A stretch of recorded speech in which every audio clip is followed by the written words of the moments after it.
റമദാനിന്റെ രാവേ പകലേ നിനക്ക് സലാം. ഇനിയൊരിക്കൽ കണ്ടുമുട്ടുന്നവരെ സലാം. ആ ഒരു യാത്രയപ്പ്, വല്ലാത്ത ഹൃദയഭേദകമായ യാത്രയപ്പ്, സന്തോഷത്തിന്റെ യാത്രയപ്പ്. അല്ലാഹുവേ, റമദാനിന്റെ വരവോടുകൂടെ ഷഹ്റുൽ ബറക, ബറക്കത്തിന്റെ രാവാണ്, ബറക്കത്തിന്റെ ദിനങ്ങളാണ്, ബറക്കത്തിന്റെ മാസമാണെന്ന് നീ പറഞ്ഞില്ലേ? ആ ബറക്കത്ത് ഞങ്ങൾക്ക് ലഭിച്ചു അല്ലാഹ്.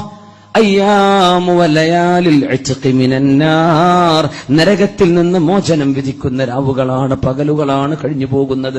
അല്ലാഹുവേ, പാപമോചനം നൽകുകയും നരകത്തിൽ നിന്ന് മോചിപ്പിക്കുകയും ഞങ്ങളും കുടുംബവും നീ പറഞ്ഞ പോലെ നിസ്കാരം നിലനിർത്തുന്നവരായി, നീ പറഞ്ഞ പോലെ ജീവിക്കുന്നവരായി അല്ലാഹുവേ നീ ഞങ്ങളെ മാറ്റിത്തരേണമേ എന്ന് അല്ലാഹുവോട് നമുക്ക് ദുആ ചെയ്യാം. അസ്സലാമു അലൈക യാ ശഹ്റൽ അഫ്വി വൽ ഗുഫ്റാൻ.